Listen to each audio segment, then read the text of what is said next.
Saudação aos irmãos e irmãs, a você que está me vendo e me ouvindo agora. Eu quero apenas compartilhar um versículo bíblico que se encontra no livro de Apocalipse, capítulo 12, versículo 12, em que diz que pelo que alegrai-vos aos céus e vós que nele habitais, mas ai da terra e ai do mar, porque Satanás foi lançado a vós outros, e com muita ira, sabendo que resta pouco tempo, procura a quem destruir ou a quem possa dragar.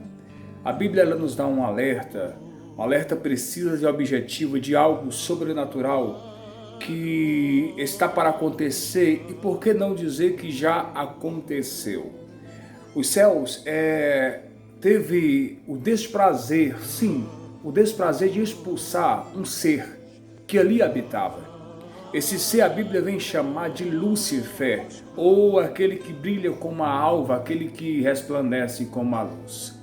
A Bíblia conta uma história que Satanás um dia, percebendo a sua glória, percebendo a sua formosura, ele em seu coração deseja subir às mansões celestes e edificar um trono acima das estrelas de Deus.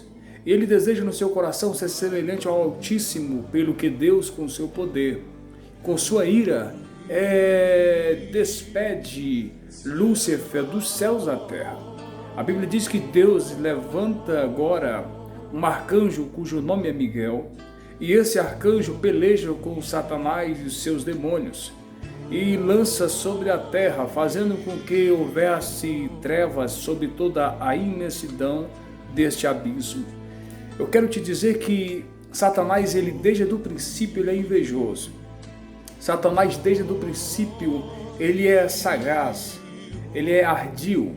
Desde o princípio, Satanás, ele tentou enganar e suplantar a muitos. Satanás, ele conseguiu enganar a muitos anjos. A Bíblia vem denominar esses anjos, ou vem contabilizar como 1/3 parte dos anjos celestes. Satanás conseguiu enganar, conseguiu suplantar 1/3 parte dos anjos. Anjos esses que, pasmem, senhores e senhoras, e claro que nós sabemos disso, anjos esses que não tinham cometido pecado, que não conheciam o pecado, anjos esses que eram santíssimos, que não conhecia nada que pudesse distanciá-los do Senhor, seu Deus. Anjos esses que conheciam e viam a face do Altíssimo, do Eterno. Anjos esses que foram enganados por Satanás. Satanás conseguiu enganá-los perfeitamente, a ponto de que eles se rebelaram junto com Lúcifer e subiram às mansões celestes para tentar o seu plano satânico ou maléfico. Por que eu estou falando isso? Porque nesses últimos dias, como eu acabei de ler no capítulo 12, versículo 12 do livro de Apocalipse, ai da terra e do mar e dos seus habitantes, porque Satanás foi lançado no meio de nós outros, e sabendo que resta pouco tempo, ele tenta nos destruir. Esses últimos dias, dias de pandemia, qual estamos vivendo, Satanás começou um trabalho diferenciado. O trabalho no começo da igreja cristã, a igreja apostólica, a igreja que os apóstolos ali começaram a abrir as portas para receber o povo, para ali aprenderem mais da palavra e aprenderem mais a respeito do nosso Salvador Jesus. Satanás, ele começou com uma estratégia. A estratégia de Satanás no começo era tirar o povo da igreja, fazer com que o povo não viesse ao templo, à sinagoga, à congregação, a esta casa feita por mãos humanas, mas nós aprendemos nesta casa. Satanás começou fazendo com que o povo desistisse de ir à casa do Senhor. Satanás começou a fazer com que o povo desprezasse a igreja, o templo, a sinagoga. Mas hoje, nos dias em que vivemos, a estratégia de Satanás é outra. A estratégia do maligno é outra, totalmente diferente. Satanás não quer que você deixe de ir para a igreja. Satanás não quer que você pare de ir à congregação. Satanás não quer que você pare de ir ao templo. Mas o que Satanás quer é que você se torne uma pessoa, um ser religioso, ao ponto de não ver, não perceber a boa vontade de Deus para com as nossas vidas. Eu quero te dizer que nesses últimos dias a estratégia de Satanás, ela mudou. O que Satanás está fazendo nesses dias? Está levantando um povo religioso a ponto de desprezar o Espírito Santo. Um povo tão religioso que se sentem ou querem se tornar a quarta pessoa da divina Trindade, logo Trindade 3, eles querem ser o quarto, eles querem ser superior ao Espírito Santo, superior a Deus, superior ao nosso Senhor Jesus. O povo religioso está de uma maneira tão efêmera, tão, obscura, estão desprezando a santa palavra e os santos ensinamentos do bondoso Mestre. E o que Satanás quer nesses últimos dias é fazer com que você não admita que você precisa aprender, que você precisa reconhecer que o que nos salva não é a nossa santidade em si, mas o que nos salva é o plano vigário do Senhor Jesus lá na cruz do Calvário. Foi a sua morte que nos trouxe redenção. Pela sua morte, pela sua crucificação e pela sua ressurreição, nós somos salvos mediante a fé. Mas observe que não é por obra para que homem nenhum se glorie, mas é pela graça. Graça essa que não é de graça. Essa graça que o Senhor Jesus nos propõe, ela tem um alto preço.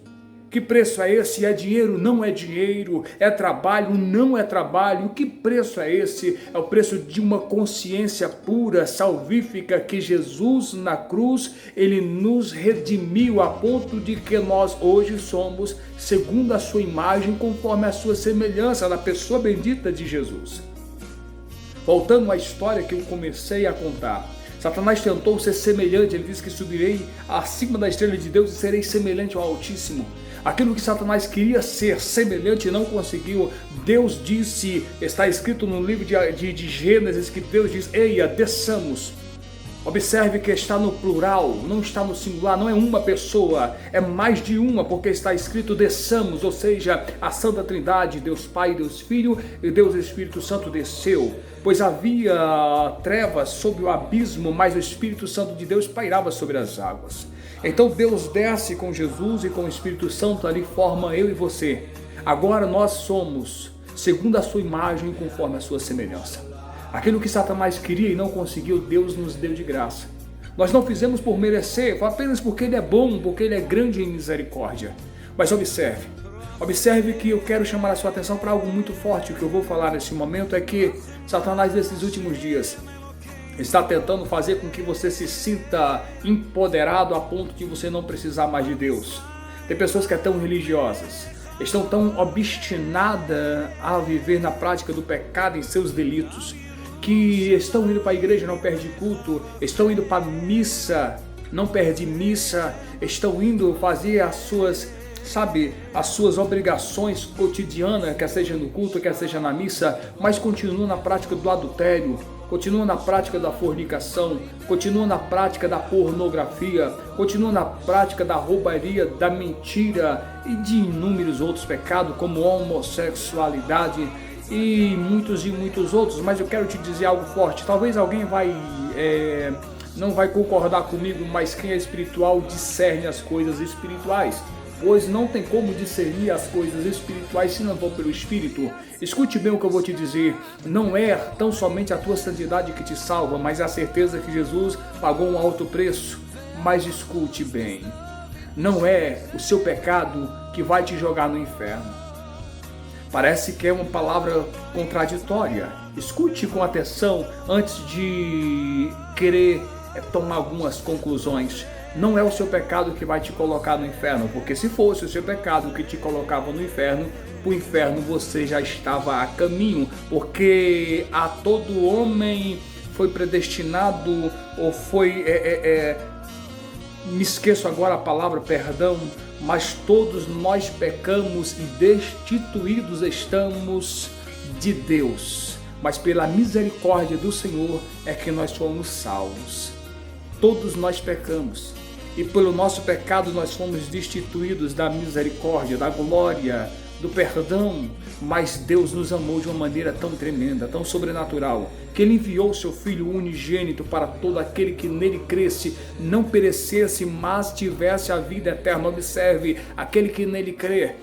Quando nós cremos no Senhor, nós entregamos a Ele corpo, alma e espírito. Uma vez que entregamos corpo, alma e espírito, o pecado não nos seduz mais.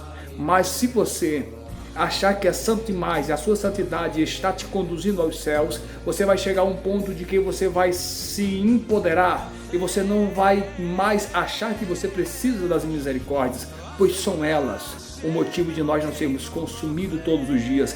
Não é a sua homossexualidade que vai te levar para o inferno, não é a sua fornicação que vai te levar para o inferno, não é o teu adultério que vai te levar para o inferno, mas você sabe o que é que vai te levar para o inferno? É você não reconhecer que Jesus nasceu de uma virgem e ao terceiro dia o Pai o ressuscitou, levando ele acima de todo nome, para que por meio deste nome nós confessamos que ele é o Filho do Deus vivo, e por ele, para ele e por meio dele são todas as coisas. E quando você entender isso, a sua homossexualidade não vai valer mais nada, você vai abandonar. Quando você entender isso, o seu adultério não vai valer mais nada, você vai abandonar. Quando você entender isso, todo tipo de prática de pecado, você vai criar nojo, você vai abandonar automaticamente, porque hoje você entende que não é o teu pecado que te leva para o inferno, mas é a tua incerteza que Jesus veio para nos salvar, para nos remir, para nos conduzir até o Santo dos Santos, porque foi Ele que pagou um alto preço por nós, quando nós não podíamos pagar. Eu sei que está passando muito meu tempo, mas você passa uma hora no Face, uma hora no WhatsApp, no Insta, você vai ter mais alguns minutos para mim. Eu quero contar uma parábola rapidamente para você. Conta-se uma lenda de um homem. Esse homem era um criminoso de alta periculosidade. Esse homem era um homem que amava viver na prática do pecado, na prática do delito. E um dia esse homem foi levado a uma prisão. Esse homem foi levado a um cárcere. E quando esse homem está no cárcere, alguns da sociedade, que era amoroso, que era compassivo, resolveram dar a carta de alforria a este indivíduo. Mas só que ninguém podia dar essa carta a não ser o governador. Alguém chega para o governador e diz: governador, tem um homem ali, ele é um bandido, ele é um homem de alta periculosidade, mas eu quero libertar. Será que o senhor não pode libertar este homem? O governador, olhando para aquela multidão, diz assim: como vocês querem dar liberdade a um criminoso? A sociedade, olhando para ele, disseram: é porque nós cremos na mudança do homem. Nós cremos que o homem pode mudar. Mas o governador replica dizendo: este homem é de alta periculosidade, se eu soltar ele vai voltar a fazer as mesmas práticas. Mas porque vocês pedem, eu vou libertar. Mas antes eu vou provar este homem. Escute com atenção o que eu quero te contar, ou o que eu quero trazer para a sua mente, para o seu saber.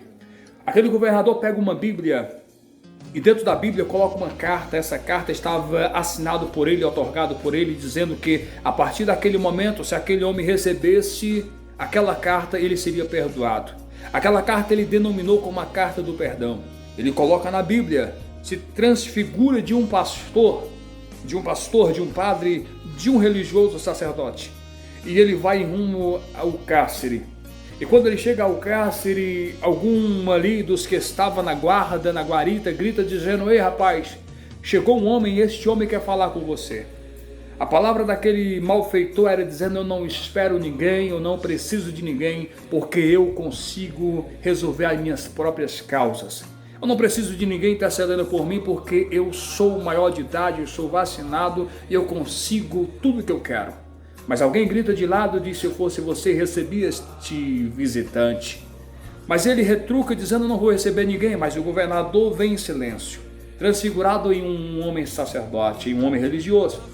Trazendo a Bíblia na mão, ele pergunta: homem, moço, eu vim te visitar trazendo um presente em minhas mãos. De longe ele grita: eu não preciso de ninguém. O governador ali replica de novo dizendo: se eu fosse você, recebia, porque eu trago uma carta de perdão. Ele disse assim: eu não preciso que ninguém me perdoe, porque eu me conheço e eu não preciso de perdão de ninguém, pois eu não me arrependo de nada do que eu fiz. Aquele governador transfigurado em sacerdote diz de novo: se eu fosse você, se arrependia dos seus pecados e aceitava o perdão de quem quer te perdoar hoje. Mas aquele malfeitor grita dizendo: não preciso do perdão de ninguém. Aquele homem se aproxima e tira ali a sua roupa sacerdotal, chama alguém que está de lado e pede que traga a capa. E quando ele coloca a capa sobre ele, ele olha para aquele malfeitor e diz: eu sou o governador, e sobre as minhas mãos havia uma carta de perdão, a carta de alforria, onde você seria livre hoje, mas não por conta dos seus pecados e dos seus delitos, mas por conta que você não recebeu perdão, hoje mesmo você será colocado na forca. E todos saberão que você não morreu por conta dos seus pecados, mas você morreu porque você não recebeu o meu perdão. Porque você recusou a minha visitação, você morrerás e não viverás. Talvez você diga: o que tem a ver essa história comigo? Porque a Bíblia diz que pelos nossos pecados nós morreremos, porque o salário do pecado é a morte. Mas a mesma palavra diz que o dom gratuito de Deus é a vida eterna, porque Deus não se alegra na morte do ímpio, mas que antes ele se arrependa e viva. Jesus não quer te condenar pelos teus pecados, mas ele quer te salvar pela morte e ressurreição. Jesus ele quer que você receba o perdão, que você receba a misericórdia e que você aceite a sua visitação. Se você viver na prática do pecado, mas se no último momento, se no último estágio da sua vida você recebeu o perdão, recebeu a visitação, você vai ser salvo. Mas se você viver a vida inteira em santidade, que nem você diz que vive, se você viver a vida inteira na religiosidade, que nem você diz que vive, mas se você não recebeu o perdão do nosso Senhor Jesus, se você não receber a visitação do nosso Senhor Jesus, sinto muito, você vai descer de largo, aonde é a habitação de Satanás e os seus demônios. Porque todos nós pecamos e destituídos estamos das misericórdias. Mas graças a Deus e ao nosso Senhor Jesus Cristo, que nasceu, viveu, morreu, mas ao terceiro dia o Pai o ressuscitou, levando o seu nome acima de todos os nomes, para que a partir desse nome toda boca confesse que Ele é Rei dos Reis, Senhor do Senhor e Pai da eternidade. Receba essa palavra em nome de Jesus. Abandone os seus pecados e se converta ao Santo Evangelho. Receba a visitação do Mestre nesta hora. Receba as misericórdias e, acima de tudo, receba o perdão vigário do nosso Senhor Jesus Cristo. Não é o padre que salva, não é o pastor que salva, não é o guia espiritual lá do candomblé que salva, mas quem salva é Jesus Cristo de Nazaré. Não é só a santidade que salva, mas é a aceitação, a conversão e a comunhão, pois sem a qual ninguém verás a Deus. Que Deus te abençoe, que o Espírito Santo esclareça mais ainda no teu coração e tenha certeza, Satanás está tentando te enganar dentro da igreja. Só um conselho para encerrar: você pastor que está suplantando a noiva, você pastor que está enganando a noiva, preste atenção, porque no dia do juízo Deus prestará conta de cada uma das almas. Você que é adúltero e está em cima do altar, em nome de Jesus, abandone o seu pecado. Você que é adúltero e está no meio da cúpula evangélica, em nome de Jesus, abandone o seu pecado e se converta ao Santo Evangelho de fato e de verdade, porque Deus não tomará o inocente por culpado e nem o culpado por inocente. Que Deus te abençoe. Você que não é inscrito, se inscreva. Você que não deu like e deixa seu comentário. Nós iremos orar por você. Receba a paz do Senhor, em nome de Jesus.